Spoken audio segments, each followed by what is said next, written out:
welcome back to another episode with Fight Night Picks. As always, we're brought to you by SimBody. Vertiball is now SimBody. If you head on over to their website, simbody.com, you're going to get all the great products that you know and love, including the SimBody Vertiroller and the Vertiball that you have seen most likely here in studio. Look at that. Place it, lock it, attach it, Vertiball, all sorts of great stuff over there if you want to roll out those old tired muscles and you don't want to go with that old lacrosse ball. They're also coming out with that very new product that you can see right in front of you. And if I head on over to my cart, look at that. I've already got a Vertiball over there. Little bit of a deal right there. And if you hit the try for 60 days risk-free, use the promo code FNP, you're going to get 20% off your order with that code FNP at simbody.com. You're really helping out another local company here in New Brunswick, Canada. Can't wait for it. The new name, SimBody at simbody.com. And as we always say, let's get into it. A last look at the big card. Be sure to head into the chat and have your say. Let's get into it and join in Fight Night Picks Kicks.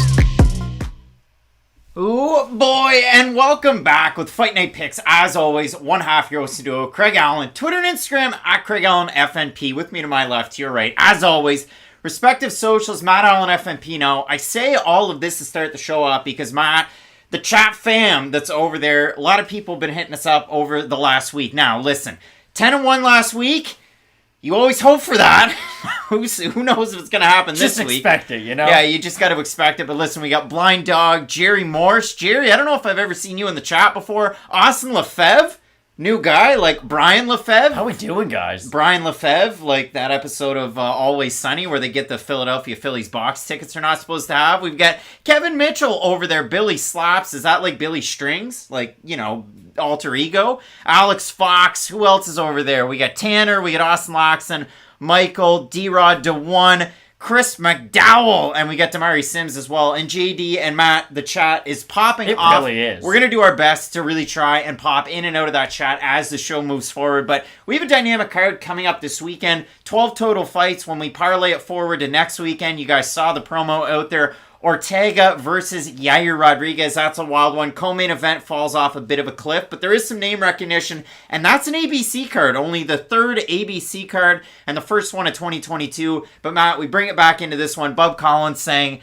hey, let's get into it. Matt, what'd you think about the Gobert trade? I'll let you go on that one. Here's the thing. I actually really like Rudy Gobert as a player, and I think he was in a really bad situation in Utah because everybody at the perimeter was a really bad defender. So we had to clean up everybody's mistakes. I think Minnesota gave up a ton for him, but he's going to make them better like this year, probably next year. I just don't know how it's going to work. It's going to work facing Towns on the floor. I know Towns can shoot, but you still have two 7-footers. But I'm still excited because I like the Timberwolves because Ant-Man's pretty cool. They gave up their whole future for a 30-year-old man. Matt, but a 3-time defensive player of the year, though. When we do look at this card, though, I mean, this main event, lightweight, RDA versus Fiziev, the battle of Rafael versus Rafael, should be a wild one, and I absolutely love it. Joseph saying go Wolves, but Matt, again, when we do focus on this main event, it's a crazy one. You know what? Here, I'll throw it off to you, and we'll just throw it to the fight of the night. People can see the first pick, but Dos Anjos Fiziev is a great fight. Would you say this is the fight to get you the fight, though, before you kind of get the title fight? Because for Fiziev, we all know how talented he is, but he lacks that one key win on his resume. This is the one that gets you Beneil Dariush. It's like next weekend's main event is, okay, you win that fight, then you get a title fight. This is the precursor to getting a fight like next weekend's main event, I feel like. Like, if Fiziev's able to beat RDA, the former champ who has won 2 fights in a row, has looked pretty good as of late, then he's almost destined to get a setup fight, if you will, a title eliminator, and that'd be a really fun fight because we know how striking-oriented Fiziev is, and there are a lot of just really well-rounded fighters in this 155-pound division. You got guys like Poirier, Gaethje, Oliveira, of course, is kind of like the best example of this. He's so good everywhere, so I think this is a great fight, and it's a learning fight, too, for both guys, because if RDA isn't able to win, then maybe this is it for him fighting kind of the upper elite of the elite competition at the division, but if Fiziev can win, same thing. And it's not often, and I see Chase saying, you boys called Strickland last week. Sheesh, yeah. Oh, poor Sean Strickland. I mean, he took it all in stride. Just hands down, chin up. It was tough. That's the way we like to get knocked the F out, Matt. But when we pick our second pick, I mean, we're going totally top of the card, totally bottom of the card. Ronnie Lawrence versus Saidyokub Kakhramonov. Whether we agree or not on the pick, We could spend an hour talking about just this fight, and that's the ones that I love, the ones that are on the prelims to get people excited. And I think if somebody was thinking like, hey, I might as well go grab a soda, or I'm going to grab some popcorn, this isn't the fight that you want to do that. Oh, not at all. Because for Ronnie Lawrence, he's in that category of you're always doing stuff. It doesn't really matter. Ronnie Lawrence is moving forward. He's making you feel his pressure. But on the other side, you have probably the more refined fighter, technically, in Kakhramonov. He's got very long-distance strikes. He's got great defensive submissions. This fight has a little bit of everything, and that's why it's going to be so good. Should be an amazing one. Both guys can wrestle very, very well. Kyle O.M. with a big super chat this week, and Ethan Schneider as well hitting up that super chat. You folks really, really supporting the channel there, and we certainly appreciate it. There's some chatter about Ronnie Lawrence. There's some chatter about the Timberwolves and the Pelicans are going to go on to be the next two dynasties. I mean, for CJ McCollum, I hope so. I hope so. But, Matt, when we do focus on it with Fight Night Picks, !kicks, if this is your first time, we thank you. We're going to have some fun. We start at the bottom of the card. We go all the way up to the top. My !kicks parlay. The second leg hit. The first leg didn't because Jim Miller wanted to get things done quick last week against Donald Cerrone, so kudos to him. Did you see the Jeep he bought, too, when he re-signed? I saw Jim Miller might be the coolest man alive. He put this video on Instagram where he's like, you know what? When some people sign their contracts with the UFC, they buy Lamborghinis, they get Maseratis. He bought like a 1988 Jeep with no doors on it. He's like, just something to have at the property, tow around. Jim Miller, a cool dude. The old TJ. Craig Hart hitting up the super chat, told you Alex Pereira would win. LMAO, yeah, he definitely did win, and that was a pretty big underdog, or nice underdog spot, I should say, where the line dropped on Saturday towards Strickland, so we kept it with Pereira. You get it right there, but Matt, we'll flip it on down to the bottom of this card, and we already talked about this fight a little bit, but Ronnie Lawrence taking on Saidyokub Kakhramonov. Now, Matt, like, I tell you, we had the little bit of a disagreement on the whole Sambo thing, but again, it's like Tom Brady, Von Miller, Aaron Donald. I mean, they all play football. They're all American. You don't have a lot of other countries represented within the NFL, just like with Sambo. You have Russia, you have some of those Russia-adjacent type of countries, but for Saidyokub Kakhramonov, the last time he competed in Sambo back in 2019 at Worlds, 68-kilogram category, a fighter from Russia finished first. Merab Dvalishvili finished second. He didn't even win the damn thing. Saidyokub Kakhramonov finished fourth in that. So for Kakhramonov, he has defensive hips. He has great offensive wrestling. He has sneaky technique when it comes to his striking, punches from different angles. When it comes to Ronnie Lawrence, a guy to Sanford MMA, now Killcliff FC, Ronnie Lawrence is one of those guys. He's going to attack you from a lot of different spots. He's going to be switching stance a lot, trying to land a combination, and really, really trying to chain his takedowns together. And he's a guy that has landed a multitude of those in his two UFC fights, in his opportunity on Dana White's Contender Series. High level of competition. Lawrence actually has a win over Garrett Armfield that got a short notice call-up on this card. But, Matt, I absolutely love this one. VT saying, who cares about these guys are fighting? Let's talk about Jake Paul. So apparently a lot of Jake Paul convo over there. He's got a fight against Hasim Rahman Jr., whose dad knocked out the greatest Canadian boxer of all time. British-Canadian Lennox Lewis. But, Matt, when we reel it on back in, this one at 135, I love the fight. Couple of guys that are very dynamic. And for Kakhramonov, looking to build on the success that was quite a while ago when he was able to get the win over Trevin Jones. And that was such a big win. It was one of those wins that it's like, wow, such a statement. What are you going to do next? But it has been quite a while. But this is another high-profile fight that I do think will be very interesting. Because, again, if you beat Trevin Jones, Ronnie Lawrence, like, those are two real wins on your resume that can then get you fighting other big-name prospects. And I do think that's where Kakhramonov is trying to angle himself right now. And this fight really does come down to, how does Kakhramonov deal with the forward pressure of Ronnie Lawrence? Because if Lawrence can just get into range, blast some kicks, go for his own takedowns, just be the more aggressive of the two in this fight, then maybe he won't get a finish. But you get the idea. He'll do enough with his forward pressure and his aggressiveness to probably win a decision. But on the other side, if Kakhramonov can strike off the back foot, mix in his own takedown, maybe not make it ugly, because honestly, if it's a really ugly fight, Ronnie Lawrence is probably going to be the one to win. But if Kakhramonov can just switch it up in Ronnie Lawrence's mind, make this a thinking man's fight, not just a working man's fight, then I do think Kakhramonov can have a really good chance of winning. I mean, I think this is going to be a great one, and I think both guys have long futures in the UFC. Now, whether or not they end up getting ranked at some point, that remains to be seen. But for Kakhramonov, I mean, a statement performance. His, second to last fight? The one against Tyson Lin over with CFFC to win the belt. On top of him, like, stink on a monkey, as Cosmo Kramer once said on Seinfeld. Super chat there from Richard Shippen. Richard, that's the first super chat I think we've ever got from Richard. So let's get into it with the eyeballs. I definitely appreciate that one. But Matt, when we do look at this fight, again, Kakhramonov, he's got great top pressure when he employs his takedowns. If he can't get the takedown, he's still dynamic on the feet. We saw that in the fight. James Lloyd with the giant super chat. James Lloyd's never hit up the super chat. I didn't think so either. You folks out there hitting up this super chat, it's amazing. So I'll continue, but that Kakhramonov fight, if you've never seen it against Umar Nurmagomedov, one of the toughest tests that Nurmagomedov has faced in his MMA career. Without a doubt. But when I bring it back to Ronnie Lawrence, again, just chaining those takedowns, and in the UFC and Dana White's Contender Series, 26 of 33, so on that Marab level for just continuing to go for the takedowns at an incredibly high percentage. We have a look at the odds in this one, Matt, and I did say off the hop, maybe we disagreed on this one. We did. Ronnie Lawrence, slight favorite, minus 124, open minus 160. For Kakhramonov, open plus 140, at a plus 103. So, Matt, when we do focus in on this fight, again, I'm still in disagreement with you if you're still in disagreement with me.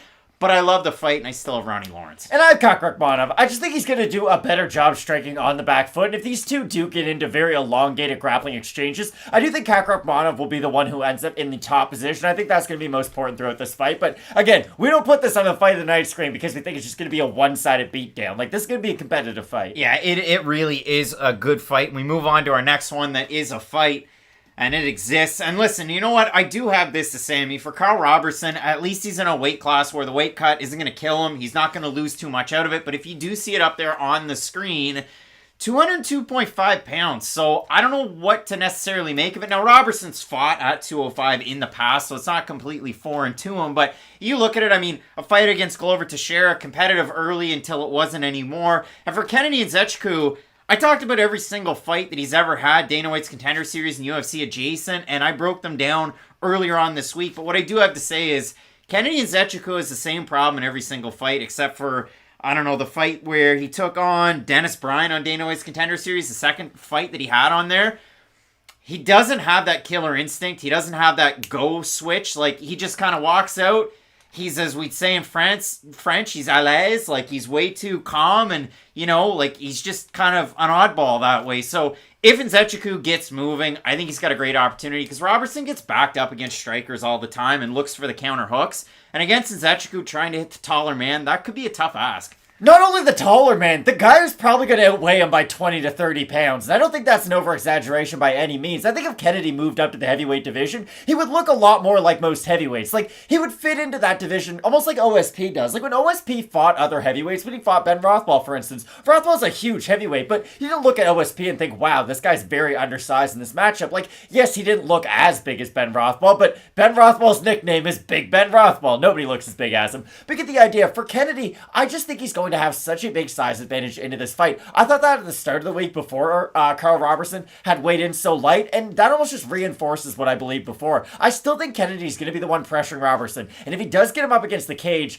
he's probably going to be able to land good amounts of volume on him. And the problem with Roberson is he has good one-shot power, but I would say it's knockdown power, not necessarily knockout power, and that's where you get a lot of his submission wins from. And I just don't think he's going to be able to drop Kennedy, get on top of him, and submit him. I think it's a very specific situation for that to happen, and I just don't think he's going to be able to pull that off against a much bigger fighter in this matchup. Well, you got the comment over there from Evan saying Gore kind of reminds me of T-Wood after the Till fight, just frozen deer in the headlights, and we'll definitely get to that one. I think that's not the next fight, it's the fight after, but when you do look at this one, again, for Kennedy, he's just got to get it revving up. AG saying les est compétent, Craig. Matt, AG's hitting it right on the head with the old reference to a great Christmas movie. We have a look at the odds in this one. Kennedy Nzechukwu, minus 125 at open, minus 147 right now. Roberson, open, plus 105, plus 126. It's a weird fight. Like, if we have a look at Fight Night picks for the total votes on this one in the story, 79% going with Kennedy Nzechukwu. I've got Nzechukwu, but again, I'm buying on potential in this one, and I've rarely seen it in his fights. Alberg got out to a fast start, slowed down, Kennedy rallied back. You had Danilo Marquez going out to a fast start, slowing down, Kennedy rallies. And his last time out, when he took on Nikolai Negumereanu, I saw some people saying that it looked like Kennedy got robbed. I agree in that one. Craig Hart hitting up the super chat, David versus Goliath with no plot armor.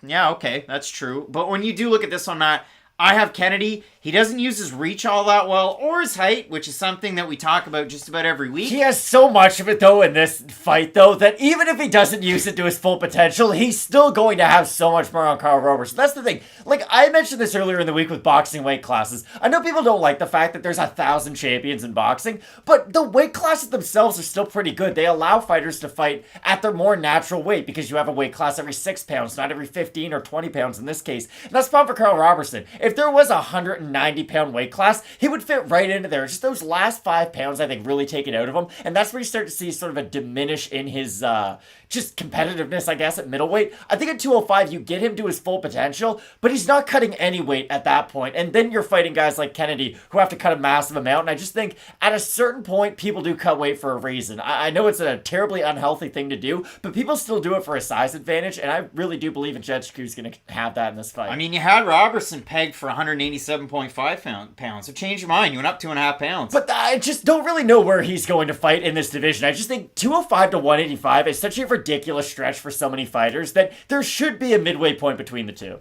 How many failed comedy specials till we see Jake Paul versus B. Schaus heading a Showtime event? Well, I don't think Brendan Schaub's on Showtime anymore, so probably won't happen. But I would favor Jake Paul in that, though, if we're going off of them today. We have a look at this fight. We have David Onama taking on Garrett Armfield. And I love the fight. I mean, these two guys fought at the end of their amateur careers. It was Onama winning. At the time, it was the Kansas City FC or the Kansas FC championship at 145 pounds for Armfield. Has some more fights at featherweight, moves down to bantamweight. Now he's taking this fight on 4 days' notice, moving up to featherweight, taking on tricky old David Onama. When you look at this fight, Matt, Onama's really got a great skill set in a lot of different areas. Great boxing, good head movement, good core movement. He's very fast. He throws with a lot of power. He doesn't throw many kicks. He eats leg kicks and doesn't check them, and it's a huge red flag. And he doesn't really wrestle defensively well at all. Like I've seen David Onama struggle in a large number of fights, getting taken down, getting back up, which is somewhere that Armfield could have success in. I mean, if you did go back and watch these two guys fight the last time as Kevin Mitchell hits up the super chat, Vandera for the TKO, KO, and RDA to squeeze out the decision. But Matt, again, when we do look at this one, like Armfield, I was surprised with the wrestling chops that he has, that he didn't wrestle in the first fight.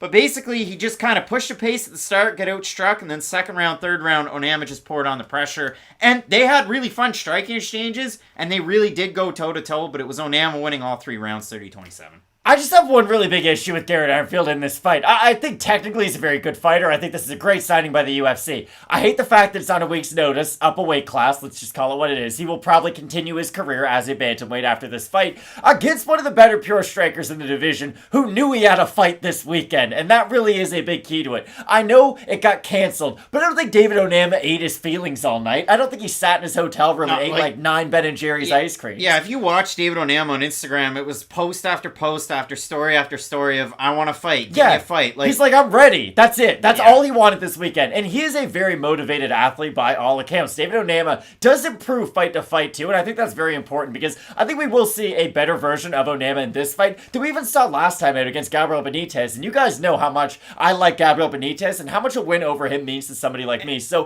for Onama, I just think he has a couple counters for Armfield. Armfield is good at closing the distance, but he's very squared up when he does that. When you're fighting a striker like Onama who can move left to right, who counter you with punches and knees up the middle, I think those are really difficult counters for a guy who might be looking for the takedown. Yeah, everybody, like Evan, I'm not picking on you. You're saying Onama by KO early, I'm feeling it. I've seen a lot of people in the comments section saying that. I don't see it at all, and I think Armfield, as a giant underdog, has a way better shot than he's being afforded. Like David Onama, there's one site that has him minus 1,200. He's minus 814 on the average line best fight odds, and if you look at it for Armfield, plus 548. I think David Onama wins this fight. I think David Onama wins this fight, just about every time, even on a full camp. But when I do look at this one, Garrett Armfield's improved a lot since that first fight. He's improved with his head movement. He's improved with cutting off the cage against some of these guys. And Armfield's fought a good level of competition too. So I'm really glad both these guys are in the UFC. Sean Glenn, here we go, evil. Here we go.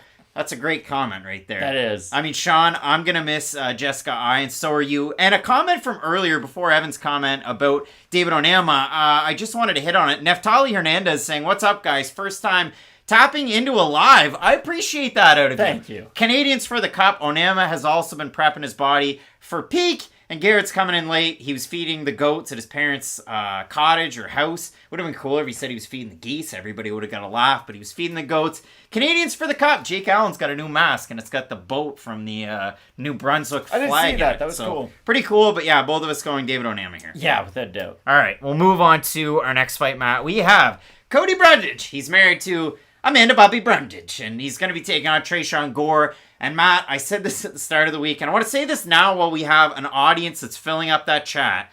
With Tresean Gore, I was super critical of him when he took on Brian Battle, and I got my face kicked in by the comment section that week.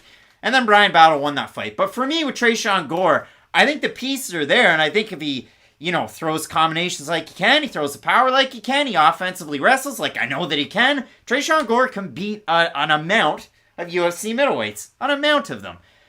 Brundage, though, you look at his last win and you consider, okay, Dalcha champ. Well, I watch him knock out Alain Badeau over with EFC, and he's the best. And I watch all those EFC wins, and I watch a limited sample size of, highlights in the UFC, and it's like, okay, this guy's pretty good. And then I see that Brundage beat him, and it's like, wow. But if you go back and watch that fight, Dalcha's beaten the bejesus out of Cody Brundage. Brundage just kind of locks up, pulls into a tight guillotine and gets it. So it was a super Hail Mary win, and it was good for him. But when I do look at this one, Matt, obviously Brundage has that experience. But when you match these two guys up, there's a lot of question marks in this fight. Exactly, and it's really difficult to pick Tresean Gore in a fight until you do see him really succeed in one at the UFC level. And that's just the category I put him in. I know people who like the Detroit Pistons. I know that's a wild thing to say, but they're really excited about Marvin Bagley III. I think he's trash, but there's still potential, I like Marvin Bagley. You shouldn't. But when he came into the league. Marvin Bagley, though, is kind of like Tresean Gore. If you really want to believe in him, trust me, there is a chance where it does all work out.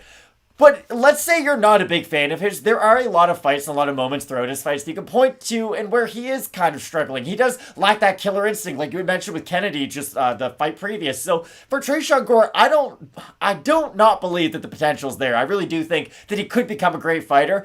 But Cody Brundage is a very difficult fight. He can take a beating. He has decent cardio. He has good wrestling. He's just that well-rounded kind of fighter that you don't necessarily want an up-and-coming prospect to fight, because if they do have any one hole in their game, the kind of guy like Cody Brundage can go out there and exploit it. Yeah, so Dave Woodacre hitting up the Super Chat. Dave, I've never seen you in the Super Chat. It's much appreciated with the 5 pounds.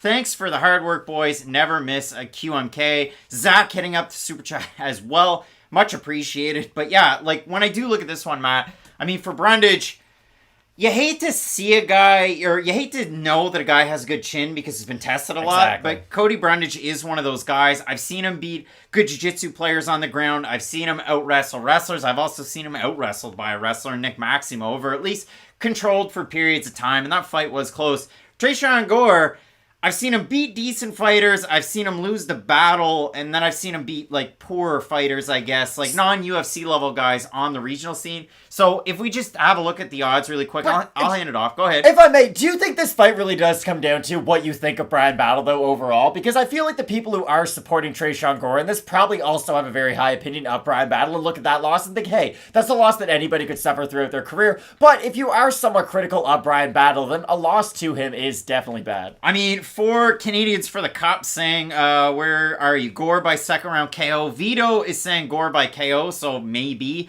Gore open minus 105, minus 141 right now. Cody Brundage open minus 115, plus 119.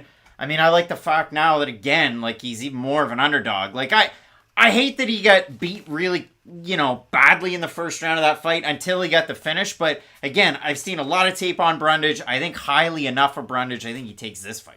Yeah, I think you should be able to win this one. But again, Tresean Gore needs this win. You can't really be 3-2 in the UFC. Oh, we'll see. Like an Aisling Daily way back in the day. Matt, we have Antonina Shevchenko taking on Cortney Casey. Jordan Shep hitting up the Super Chat. Put this toward Don'Tale Mayes over Taffa, UFC 277. I like Don'Tale Mayes over Taffa without even watching tape. I couldn't imagine being confident, though, in Don'Tale Mayes. Or Justin Taffa. Don'Tale Mayes looked like a world. He actually used his judo in his last fight. But, Matt, when we focus in on Antonina Shevchenko, Cortney Casey, there's a lot of people that are looking at this fight going, and I saw you out in the comments section. I thought I covered this week. I know I did. Saying, Cortney Casey, if she's going to beat Shevchenko, she's got to box her ears in and take her down. Only Courtney Casey rarely boxes people's ears in and never takes anybody down. Like, I had the numbers here. She has 14 fights in the UFC, 3 takedowns in those 14 fights, and the last time she took anybody down was Angela Hill. Like, Courtney Casey, Antonina Shevchenko, the Muay Thai artist, the champion. I have a hard time taking cast iron Courtney Casey in this one. And so do I, for being completely honest. It's nothing against Casey, but just break her game down into all of its, like, modular parts. Is she good at striking? She's not bad, but she doesn't throw a lot of kicks, even though her body type would suggest that she'd be really good at them. She's okay enough at boxing, but there's no real power behind her shots. So if any fighter she's fighting has to get into the pocket, they're not that worried about what's coming back their way. So it's not that technically she's a bad striker. It's just there's no real consequences for making a mistake against Courtney Casey on the feet. Now, let's flip it to her grappling. She's active off her back, I'd say. She does like to go for a lot of scrambles. She goes for that armbar a lot. But other than a few big movements here or there, Courtney Casey is sort of an inactive fighter. And I do think Antonina Shevchenko is a type of fighter who can get exploited by sort of a cerebral fighter. We saw that in the Casey O'Neill fight. Casey O'Neill was like, oh, you're good in half guard, you're good in full guard, you're kind of bad at the in-betweens though. And then she just kept on going back to that well over and over and over again. I don't think Courtney Casey's the type of fighter who can pull off a similar game plan. And that's why I do like Shevchenko so much in this one. So, just before I get to that super chat, Bill McLaren hitting up the super chat, and also 1985. Hey, my G's, just messing around last week. Listen, you can have fun over here. That's can Gore stop a takedown? I think he can stop a takedown. How is Petrosian's ground game? It's get back up. That's what his ground game is. And do you think Fiziev can stop a takedown from Dos Anjos? He has 95% takedown defense in the UFC. He has stopped some. Zach hitting up the super chat as well. How many... Oh, I'm not reading that one. Let's go. But, Matt, when we do look at this one, I mean, for Courtney Casey, if she presses the pace, if she does throw good volume, I saw somebody say this could be a high-volume women's MMA fight. Courtney Casey, 4.46 strikes landed per minute, and that's over 14 fights, so I don't take it with a grain of salt. That's a good average. UFC average 3.38. So Courtney Casey does throw good volume. She doesn't throw at a good accurate percentage, but that even lends credence to the fact that she throws even more volume than you might think. It's almost like she's 10-9 for a reason. Yeah, so if Courtney Casey really does pressure the action against Shevchenko, I could see her getting the win. Shevchenko minus 175. I'm taking a dirty stab at one half the question mark kicks parlay going with Antonina Shevchenko because she's fighting a 10-9 Courtney Casey, but stay away from this one, folks. Just watch me burn. Watch me nay-nay. Wow. I got nothing for you. The Shevchenko sister should win by a large margin. All right, Matt. So, yeah, both of us going with Shevchenko. We move into our next fight. Matt, fellow Canadian, I was in his home province last week, Aiemann Zahabi. He's taking on Ricky Turcios. And in this fight, for Turcios, Ultimate Fighter winner, you know what I'm saying? I'm doing it for the kids. Like, he's out there making quotables. Inspiring. And for Aiemann Zahabi, he never talks. He's very quiet, and we never really hear about him. And for Zahabi... going into his last fight against Draco Rodriguez, it was like, yeah, I'm getting back into it. My mind's right. My health is right. I'm ready to go. And that was a year and a month ago. Yeah, which is very concerning. And the thing about Aiemann is, I do like a lot of his skill sets. Like, I think he is a good striker. I like his variety of strikes that he's able to throw. He's not just a boxer. He's not just a kickboxer. He can throw, like I said, a wide variety of shots. The thing that I don't like, though, is his ability to mix his martial arts. He does seem to be one of these fighters who... like, at wrestling training, I'm sure he's very good. At jiu-jitsu training, I'm sure he's very good. Same thing with kickboxing. I just think it's a matter of bringing them all together. And again, that's the hardest thing for a lot of these athletes to do because 90% of the fighters in the UFC are a kickboxer who then came into wrestling and jiu-jitsu and then filled out their MMA skill set. With Aiemann Zahabi, it's almost like the opposite. He is a very well-rounded fighter, but it almost works to his detriment at a certain point. And I do think he's going to struggle against Ricky Turcios for that reason because... Turcios is an interesting fighter. I really do think he can have one or two very different careers. He can be a perennial fight of the night type of guy who, it doesn't matter who the opponent is, it's always going to be exciting, and he might lose, he might win, or he genuinely could be like a super promising prospect who's cut from the same cloth of like a Tony Ferguson, who could go on a crazy long win streak, because Turcios is not afraid to eat a shot to give a shot. The difference is that this weight class, his shots count for a lot more than his opponents, and I don't think he's going to be all that worried about getting into range with Aiemann Zahabi. I think he does. Aiemann Zahabi hits hard. I don't think he can... but here's the thing. Ricky Turcios hits hard and moves. Aiemann Zahabi, if he wants to hit hard, has to plant and throw for the fences. Ricky Turcios does move. He employs his offensive wrestling and just his overall offensive game a lot better than Aiemann Zahabi does. Because for Zahabi, there's no volume. And it's not like, he's got good volume in the first round, the second round it's decent, the third round it's bad. No, his cardio is good. It's just, like, he's almost like Alexis Davis, and I know it's a Canadian cop, but, like, first round's decent, second round a little slow, third round's okay, but for Zahabi, he's almost a little too cerebral. He goes out there, he tries to throw his big shots. I know AG and Kenny Williams are all over Aiemann Zahabi in the chat, Matt.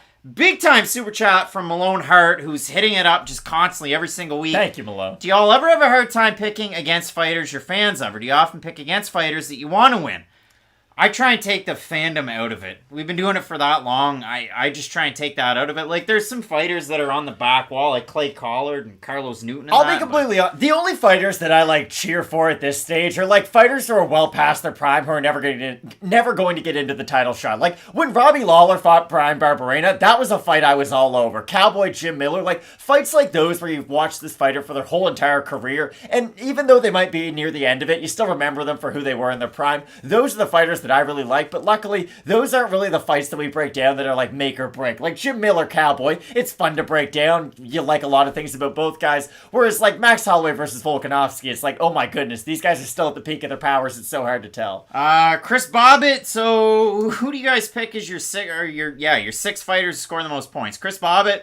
I've never done DFS. I'm not doing DFS today. I'm so sorry. But Matt, in this one, I do have Ricky Turcios. It's more of a volume thing. I know Kenny had mentioned it. You know, he gets hit a lot. If you go and watch it, what fight was it? The one against Boston Solomon. Turcios has better volume, but Solomon has the strikes that count for more. So that's one of those ones. Maybe Zahabi can do it. I love Zahabi as a fighter with his complete skill set. It's just I never get to see all of it, and I'd like to. Yeah, no, I couldn't agree more. This should be a fun fight, though. Yeah, we'll have a look at the fan vote just before we move on too far. 77% going with Turcios to get the win there. MMA Locker Room, Lunch Money, hey, did I hear my slogan? Matt, I don't think we said lunch money. But in this one, Michael Johnson, Jamie Mullarkey. And I gotta say this about the fans out there. The chat's going nuts. The super chat's insane, and we do appreciate that. But I gotta say this, the comment section was so opinionated on this fight this week. There were so many pro-Michael Johnson fans or Jamie Mullarkey deniers out there. And I thought it was a lot of fun. I mean, hey guys, I like a Michael Johnson fight as much as anybody. Just because I didn't pick him to win the damn fight doesn't mean that I'm trying to disrespect him or whatever. Like, I thought Michael Johnson looked great against Alan Patrick his last time out. He finally found an opponent that wasn't ranked, that wasn't near the rankings, where he could show off his skill set again. Like 38. His speed looked good, his power looked good, his footwork was great, his defensive hips were great. So Michael Johnson, his last time out, did look very good. It wasn't against Thiago Moises,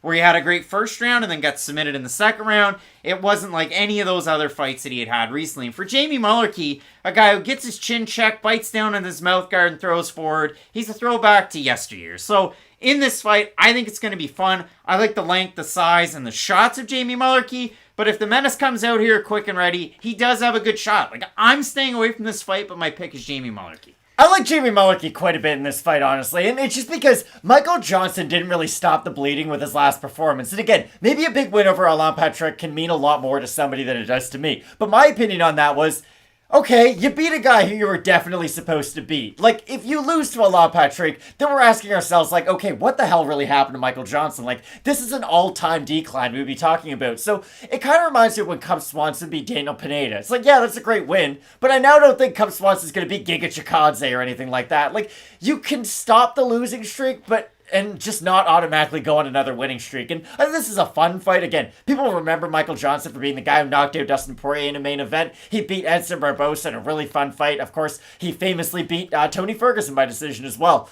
I just don't think this fighter is anything like that old fighter. That fighter used to have incredible hand speed and could sit down on his shots, so he would have incredible power to go along with the hand speed. Now he does move quite a bit on his feet, and I do think it takes away from what genuinely made him special back in the day. I do think it's good that he has been able to round out his skill set, don't get me wrong. I just think when you're such a special athlete in that one facet, why not just steer into it even more? And Johnson has taken a lot of damage throughout his career. Same thing can be said for Mullarkey, just if we're being completely honest. I just think Michael Johnson's not the guy who he used to be, and I think that if Mullarkey can get on the inside, make this an ugly fight, Johnson really does need a specific range to have a lot of success, and he does like that long range with his boxing, and Mullarkey can make it ugly, get on the inside, use the clinch a little bit more, and I think that's how we'll win this one. Sean V talking about about the fact that Mullarkey got knocked out 4 months ago, and that's kind of been a talking point I've been going off of lately. Like, 4 to 6 months, depending on the knockout. Like, I'm all right with it. It depends on it.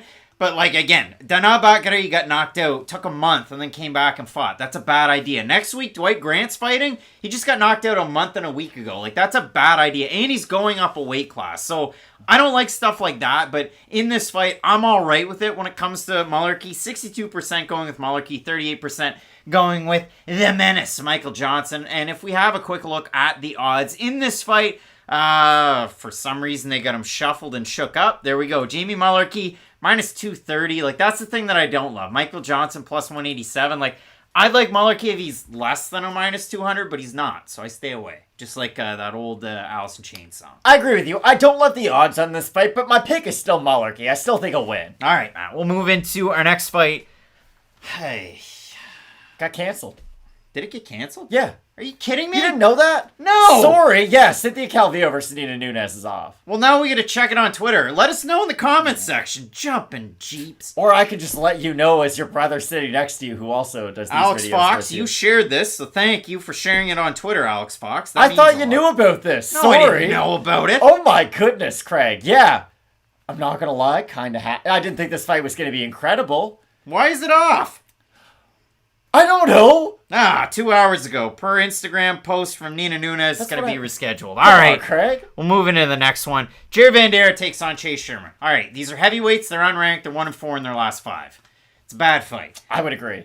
Chase Sherman has good boxing, good leg kicks in the first round of all of his fights, and then it gets bad after the second round into the third round. Jared Vanderaa has steady pressure, not good head movement, poor entries, and all right takedowns and decent ground and pound when he wants to use them. That usually wins out when unranked heavyweights fight. I couldn't agree more. There's nothing about either one of these fighters that I absolutely love. I just think Vanderaa has a much better foundation for MMA. If I'm being completely honest, like you said, you have a low-level grappler versus a low-level striker. I think I used the comparison all the way back at the first UFC. We figured out what would happen if you do just grappling versus just striking, and grappling normally wins. So I do like Jared Vanderaa in this fight, but for goodness sakes, don't waste your hard-earned money on this matchup. Like, I would hate to tell people Jared Vanderaa is going to win, then put money on him just for Chase Sherman to win, and then be like, oh, you're so stupid. Like, Chase Sherman didn't even want to do this sport anymore not that long ago. He was going to go to one that didn't have grappling at all. So that's not a great sign when you're about to fight a wrestler / jiu-jitsu guy at the heavyweight division. So I like Vanderaa, but by the slimmest of margins. 78% of Vanderaa, 22% have Sherman on our Instagram. And I see Goat Ramus was all over the chat this week, rather, talking about Chase Sherman. You look at Sherman, he's the underdog. Jared Vanderaa, minus 203. That's gross. So, yeah. I mean, I have Jared Vanderaa just based off the complete skill set. Chase Sherman got pushed down by a jab, like, against a guy who's somewhat similar to Vanderaa in a guy. Like, if I asked you this, Matt, like, if you look at the overall career of Chase Sherman, you remember the fight of the night against good old Rashad Coulter, and you consider everything about Jared Vanderaa. I mean, he's a guy, like, he exists. He's a fighter that's in the UFC, but you look at Chase Sherman's fight, I mean, do you think there's going to be kids in this world that have posters of Jake Collier on their wall? Probably not. You don't think so? Well, again, he put him down. Canadians for the cup, Vanderaa by sub, plus 650. It's just a bad fight. Like, it's so bad. Austin Laxton, if you name yourself Vanilla Gorilla, of course you can't grapple. Jason Witt's nickname's the Vanilla Gorilla, and all he can do is grapple. So, good point. There. Put that with your cornflakes in the morning. Matt, our next fight, my guy, D Silva, the Pocket Rocket, taking on Said Nurmagomedov. And when you look at the Nurmagomedovs, Matt, we just had Umar. Habib gets into the UFC Hall of Fame. Usman Nurmagomedov has a fight coming up with Bellator. And then you've got next weekend's Nurmagomedov, like at the bottom of the tier. They're pretty good at fighting, though. Abubakar's not that great. But when it does come to this one, Said is quite good. And he's taking on a guy who has great power, who has apparently jiu-jitsu. He got his second submission win in his entire career's last time out. But it was obviously striking that set it up. I mean, Matt, when you do look at this one, like, it's an interesting fight. It's a fun fight. Obviously, with Nurmagomedov's finishes of Striegel and Stamen in his last 2, he's amazing. He's like God tier right now. But he's got a good opportunity to move up the ranks if he beats D Silva. And for D Silva, it's like, kick at the can. This is the last stand. For Douglas Silva D'Andrade, I think you'll appreciate this. His, NBA comparison is Matthew Dellavedova. He just goes for it. Like, there's no quitting him whatsoever, no matter what stage of his career he's been at. Like, he is down for a fight no matter what. The guy's scrappy. Exactly. Like, Dellavedova almost died after guarding Stephen Curry in the NBA Finals. People don't get this. Like, he needed an oxygen mask and an IV. He was running around so much. That's how dedicated he was. Andrade is very similar. He's going to go for the takedown. He's going to go for looping hooks. As long as he has any level of cardio, he is going to try to finish the fight. The problem is, when you go into a fight expecting a finish, do you normally leave winning a decision? Not normally, unless you're really able to damage your opponent heavily in the early goings of the fight. And for Saidyokub Nurmagomedov, has he been hurt in the UFC? That's the thing. He has good movement on the feet. I really do think he can evade some of the bigger shots from Andrade. And then if this does hit the mat, I don't think Nurmagomedov is going to make the same mistakes Morozov did. Morozov had been hurt. He was very tired himself. And that was more of an exhaustion submission than just a pure out skill submission. I don't think Nurmagomedov is going to find himself in that situation. But again, when you're fighting a veteran who knows that he has nothing to lose, who is on his #one last run, to quote Alistair over him, then it is a very dangerous fight. I just think for Nurmagomedov, you're coming off a win against Cody Stamann, who, yes, he may not look great lately, but that's still a really big win, and at the time, I do believe he was ranked. So you're going from beating a ranked fighter who had a lot of promise to sort of an unheralded veteran of the game, if you will. It's a weird match, to be completely honest with you, because normally you beat somebody like Stamann, then move up in the ranks, fight somebody else with a decent name. So good on Nurmagomedov, honestly, for taking this fight, because it is a dangerous one, but I still do like him in most aspects of the fight. Like, if you look at it for D. Silva's lost in the UFC, Zubair Tukhugov in his debut, he lost to Rob Font, where he got guillotined, and it was a tough fight. He got rocked around quite a bit by Petr Yan, and then Lerone Murphy is just a lot bigger and a better grappler than D. Silva, and he's long with his punches. Joe was saying about, Nurmagomedov's not related to the other Nurmagomedovs. My point was their last names all the same. I never said they were related, but when it does come to this one, and if you do look at the odds, Saidyokub Nurmagomedov is a decent favorite, which scared me away a little bit. And to go back to Malone Hart's thing, like I say my guy, because I talk about certain fighters a lot more than I talk about others. Douglas Silva de Andrade is one of those guys, so when Nurmagomedov's a minus 417, it scares me a little bit. I think you should go up to Tiny Vitor and be like, you don't understand the amount of core memories in my life that you're involved in. Like, no joke, like, this is going to be tonight. These guys are going to be fighting. I'm going to be sitting in this office right here. My wife and dogs are going to be out in the living room. The door's going to be open, and I'm going to be yelling at the top of my lungs when this is on, and that's not a made-up fantasy. Like, I just drank one Moxie. You think one's enough? I'm going to have about 7 of them. Wow. Get all jacked up on Moxies and have a good time. I have Fight Doesn't Go the Distance minus 175 to parlay with Antonina Shevchenko. And if you've ever been scared of a QMK parlay, that's the scariest one I think I've ever put out there. You're going to stop always putting up 75 red flags when you make these. Have some confidence, Craig. It's the FNB parlay. Plus 147, so that's what I'm going with. But yeah, I have Saidyokub Nurmagomedov in this one. I love the fight. Like, it's my probably my second favorite fight on the card behind Lawrence and Kakhramonov, because I'm a weird guy. This is an incredible fight. The only thing that I could see preventing a stoppage from happening is if Nurmagomedov is just so overpowering with his own wrestling that it is just takedown. Not a lot of really damaging shots or submissions, just a lot more control than anything. I could see a world where that happens, but I do think this is going to be an incredible fight. Dan saying Canadian Red Bull, Moxie. It's actually Maine's state drink. You can only get it in New England unless you have like one of those weird import stores. So Matt, we'll move on to our next fight.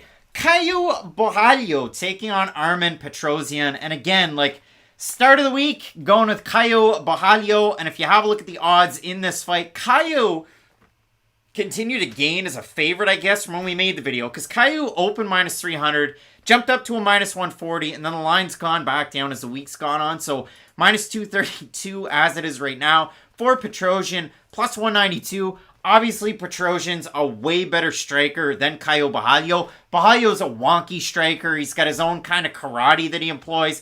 He dips his head back, but he leaves it out, and he doesn't bring his hands up. He keeps them low. So, interesting striker with power. Petrosian, hot knife through butter, as they say correctly. But when you do look at it, like, I think Caio is such a good grappler. And I know people are like, Gaji Omar Gaji have never fought any good competition. The guys that Gaji fought, he beat him so easily, and he did look so good. And when Caio did that to Gaji, well, holy crap. Like, Caio's got to be pretty damn good. You got to see the trees behind the forest, or the forest behind the trees, as they say. So, I like that out of Bahalio's last time out. I think if he employs that game plan again against Tresean and his just get up attitude, I think Caio wins. I know there's a lot of people saying Tresean. Kick's good saying I think Peyton Tan catches him, Tresean. But yeah, I mean, I have Bahalio just based on the complete skill set here. He is the more well-rounded fighter. Just nothing against Tresean, but like, when was the last time a pure striker not named Alex Pereira or Israel Adesanya went on to have a crazy amount of success in the UFC? Like, you have to be a 1%er of a 1%er from pure striking to come over to MMA and have a lot of success. Because again, this sport is so grappling heavy. The rule set very much favors grapplers. So,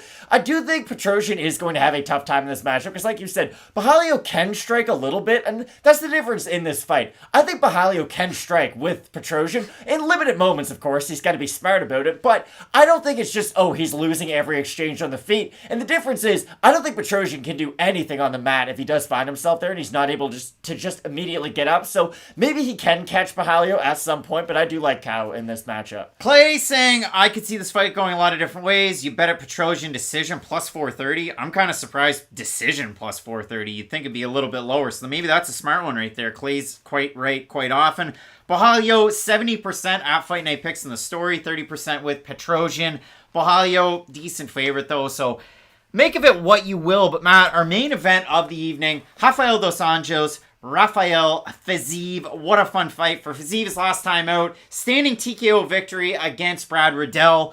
I threw it out there in the comments section of the UFC's YouTube video, and I said, like, an actual good stoppage by Herb Dean, and then some people were like, hey, casual, that's not a good stoppage. Hey, you dorks. It was. It's a good stoppage. Herb Dean doesn't do it often, and when it happens, you got a slow golf clap, give him a little bit of praise, so he gets it on that one. But for Fiziev, he had that lone loss coming into the UFC, Magomed Mustafayev, who somebody threw it out there in the comment section. I don't know if this is true or not, but I like to run with things in my brain, and if somebody says Magomed Mustafayev and Joel Alvarez is a fight, I get harder than a rock, Matt. That's a good damn fight, so I love that one. But when we focus in on this, for Fiziev, you know how dynamic of a striker he is. You know what power and speed he possesses from both stances and forward and backwards. With Dos Anjos, I mean, he was originally scheduled in a main event against Fiziev. They moved that to a co-main event of a pay-per-view, but still 5 rounds. Fiziev goes away. Moicano comes up from Brazil on a couple days' notice.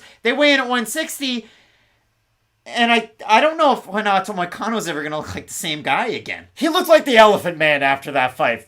Like, that's the only comparison I can think of. He was lit up really poorly in that. Now, that's going to give people who like Fiziev a lot of confidence, because Renato Moicano, a 145er naturally, had moved up to 155 a little bit later in his career, took the fight on short notice, and even near the end of that fight, he was having some success. But let's call it what it was. That was just RDA being merciful. Like, he even came out after the fight and said, like, I saw how hurt he was. We're both Brazilian. I don't really want to hurt him anymore. And that's very admirable of RDA. And I saw, I think it was Evan in the comments section, just pointing out how crazy the resume of RDA is. Like, if there is a true BMF, it's definitely Rafael dos Anjos. Like, anytime, anywhere, any place, any weight class. Quick poll for everybody out there in the chat. He's 31-13. He's a former champ, and he defended the belt. And you look at the guys that he beat at 170. Is Rafael dos Anjos a Hall of Famer? Yes or no? Let us know in that comment section. I would say without a doubt, due to his accomplishments in 2 different weight classes. He had fought for an interim title at 170 pounds against Covington, and he had won the lightweight title. Now, just because I said it doesn't mean it's true, so again, please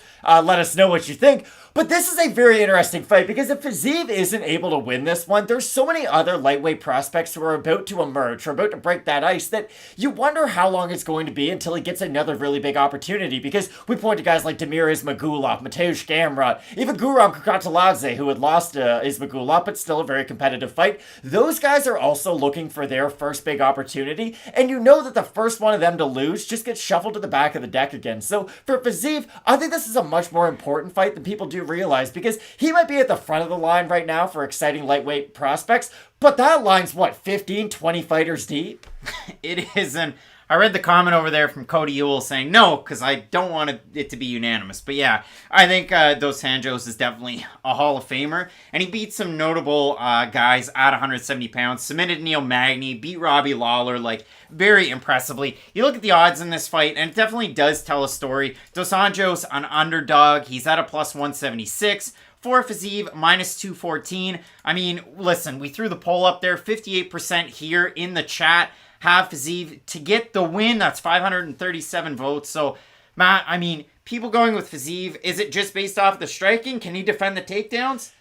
It's going to be interesting, and I've heard you bring up the stats. I know a lot of people have brought up the stats. Oh, Fiziev, his takedown defense is what, 95%, Yep. 94%? Yep, the 95%. problem is he's never fought a wrestler like RDA who can pressure him like RDA can. And think about Rafael dos Anjos is that he'll wrestle you round 1, round 2, round 3, round 4, round 5. He does not care. He might be old in his career, but he has some of the greatest cardio of all time. And fighters like that who have like an X factor about them, think of Vitor Belfort. Like, Vitor Belfort did some stuff that made him really, really good at like a weird stage of his career when he was 35. But even at the end of his career, he didn't really throw as many punches. He still had incredible hand speed though, because when that's your like superstar X factor in your prime, that's not going to leave you until very late in your career. And Rafael dos Anjos, his cardio is sort of what that is for him. He's a fighter who can fight when he's tired, he can fight when he's fresh. He's a very similar fighter in both those situations.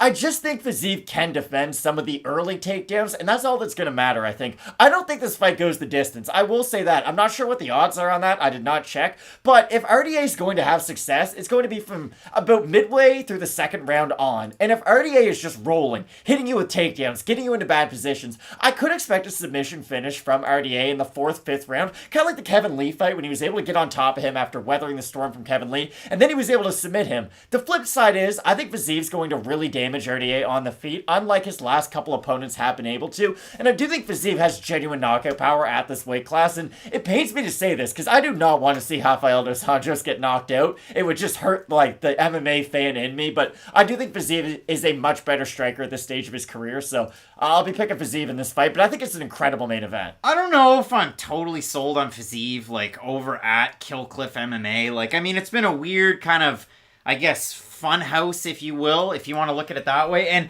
he's at Killcliff for this one. For the original fight between these two guys, he was at Tiger Muay Thai, but now you got to keep it close to the States. And if you look at it for Dos Anjos, he switched it up. His last 2 camps have been out of Novo União, the original gym, turned up the aggression, Dede Pederneiras in the corner. Sometimes that's great. Sometimes it's weird, but for Dos Anjos, it seems to work. I'm going to look one thing up because for some reason the keyboard won't work, but we'll move back through it. We're split on the pick. I've got the underdog, Dos Anjos. You have Fiziev. We'll go back down through the whole card, and I'll bring it up right here, Matt, because I want to see what the UFC has for the icon on their post-fight. That's always a fun one. Last thing on this main event, though, I'm just going to say this. This might be a hot take. Please let me know in the comments.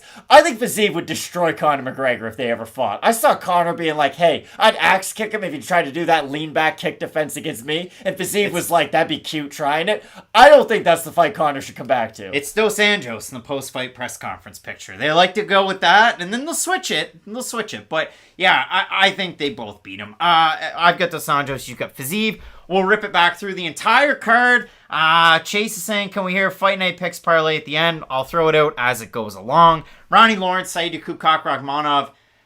You know, to bare my soul out there with everybody, I hate to pick against Kakhramonov. I have Ronnie Lawrence in this one, but it's 50-50 as it gets. I know we're split on this one, but I love the fight. It is a very fun fight. And again, it's one of those ones where we're split on it, but we kind of see where the other one's coming from. So I have Kakhramonov, but this is a great opening fight for the card. All right, next one, Matt. Nzechukwu taking on Karl. Roberson. I like Nzechukwu quite a bit in this fight, especially with his size advantage. I like Nzechukwu, but my God, he's got to turn it up. And for Karl Roberson, my God, he's got to turn it up. Like, the guy just looks to counter and throw power shots, and when it doesn't go his way, just kind of shells up. Because I'm not going to lie, at the start of QMK, when you were bringing up, like, the lack of killer instinct in Kennedy, if you had tuned out to which fighter you were talking about, they do apply to both of them. Oh, they're bad.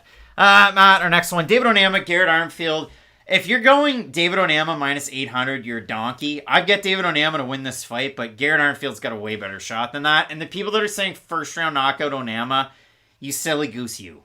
I don't think it's a silly... Like, again, I don't care how good you are. If you're a weight class smaller than me and you took the fight on a week's notice, I have a pretty good chance to knock you out in a round, especially if you're a fighter as good as David Onama. So I don't think if you think Onama's going to run over Armfield, it's a bad prediction. I just don't think this is the ideal circumstance for Armfield to take his UFC debut under, that's all. All right, Matt. Next fight, we have Cody Brundage. Brundage and Gore, underdog Brundage. Maybe Gore can do something in this fight that makes us change our overall opinion on him, but until that happens, I do have Brundage. Jake saying Canadian bias. Jake, There's one Canadian fighting this week, and I didn't pick him. Jake, what are you talking about, pal? Brundage, both of us going with Antonina Shevchenko, 1/2 QMK parlay, -175. It's scary. Complete striking skill set when it comes to two strikers, though. That's why I have her. Yeah, I think she's going to win. I'm pretty confident in it. All right, Matt, we move to our next one. Zahabi Turcios, lone Canadian.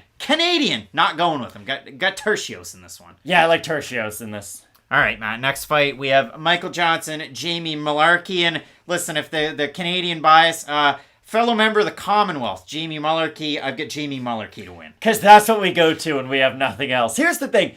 This could be another Michael Johnson, y'all must have forgot. I just don't think it's going to be the case. Jamie Mullarkey reminds me a lot of like a Julian Erosa, to where if you hit him clean really early in the fight, you might be able to put him out. But if he does give himself time to kind of warm up to the punches, eat a few jabs, eat a couple straight rights before he eats that one big knockout shot, he does have a pretty good chin as the fight progresses, and I do like him more and more for every minute that goes on. Listen, Matt, I got a Kurtar saying the best Canadian fighter at OAM fights next month with PFL. The best Canadian fighter fights next week. Monga Charles Jourdain. Let's go. Big fight. Air Jourdain, one of the great nicknames in MMA. Love it. Jared Vandera taking on Chase Sherman, going with Vandera. Yikes. Not loving it. I do like Vandera, though. Ba-da-ba-ba-ba.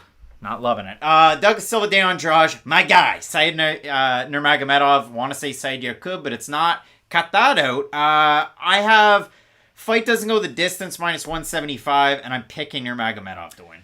For Andrade, this is a great way to get himself ranked if he is able to win. It's near the end of his career. He probably wants to get a fast track to the title, and even saying that sounds ridiculous, but you get the idea. Like, if he beats Nurmagomedov, he might fight, Rob Font next in a rematch, because Font's lost a few, so that could be a really fun fight. I do like what they're doing with Andrade, an exciting fighter. Like I said, they're trying to boost him up the rankings. I still like Nurmagomedov quite a bit, though. All right, Matt. Caio Borralho taking on Armand Petrosian. I've got Caio Borralho based on the complete skill set. This is another one of those fights. If Armand goes out there and just throws a 5-punch combo and ends it with a head kick, I wouldn't necessarily be completely surprised, because he is that level of striker and he can bring it into MMA so well. His takedown defense is pretty good. You saw that. He did get taken down, 3 times by Gregory Rodriguez, but he also defended a lot of takedowns too. So I like Borralho. I thought Gregory won that fight, but regardless, this should be a good one. It should be a really fun fight. I have Borralho because he is the more well-rounded of the two, but like you said, if Petrosian defends some takedowns and knocks him out with a crazy combo, you wouldn't be surprised by that outcome either. And in our main event of the evening, I'm going with a former champ in this one. I like the pressure, like the combinations. Defensively, I like it enough. Now again, Fiziev can definitely win this fight. He is to that nth degree of striker in this game. And again, you want to talk about defensive striking. Yeah, Fiziev got tagged a little bit by Brad Riddell's last time out. Also wheel kicked him. But it's Brad Riddell, and he also had the standing TKO win. So for me, I like the pressure of Dos Anjos. I like the wrestling of Dos Anjos. For Fiziev, obviously as Nick Lentz, I'm assuming he's going to be in his corner this weekend out of Kill Cliff FC. Still feels weird saying that. But again, guys like Michael Chandler, so on and so forth, training in that gym. Great to get ready for a matchup with a guy like Dos Anjos. What I love about Fiziev is that he's an intelligent striker. He's like Joey Votto in baseball. He's like Chris Paul in basketball. It's not just about the sport. There's other things that are involved too, like that can make you better. Videos. Yeah, but also like OPS. Like Joey Votto was like, hey, OPS is all I should really care about. He read I think it's like the Bible of hitting, and he keeps the book with him all the time. And that's what it really ingrained into him, and that's why Joey Votto was so good for so long. Chris Paul, too, he was like, okay, if I think the game, my stats might not be as good as like a Russell Westbrook, but my outcome on the game will be much greater. I think Fiziev is an interesting case, because he does have that X factor of he's a very cerebral striker. I'm just not sure how far that can take you in a division, and I'm really curious to see, because let's say he is able to outthink a lot of fighters on the feet. Volkanovski's a guy who can do that. He's been able to do that throughout his career, but there's not a lot of other fighters you can point to and say, like, wow, that is an extremely cerebral striker. They don't really come around all that often, so I do think Fiziev's going to be able to win this fight, but this is by far, and I cannot stress this enough, by far his most difficult MMA fight up to this. It should be a lot of fun. I want to thank everybody that's hit up that chat out there. Chase, keep throwing it out there. Like the video. It's free, and the boys put in mad work.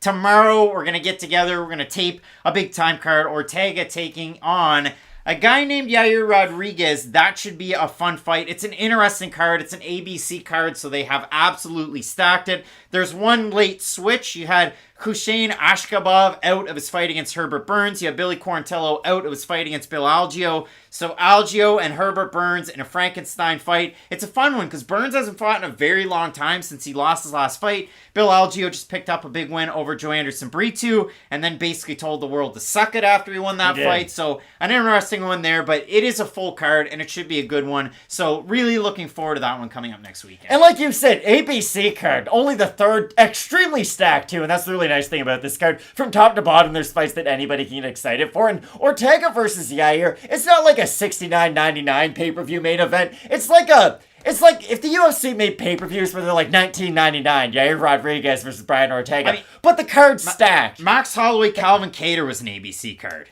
Exactly, so that tells you the level. And it's interesting too how featherweight has been showcased twice now, but this is one of the best weight classes in the UFC. I really do believe 145, 155, and 135 are kind of the peak right now of MMA, especially at the UFC level. So this, or today I should say, is main event and next week's main event are just incredible fights. Should be very, very good. It's a big time card coming up today. Again, want to thank everybody for tuning in. Really looking forward to the card coming up next weekend. Keep it locked in with Fight Night Picks, and as we always say, let's get into it.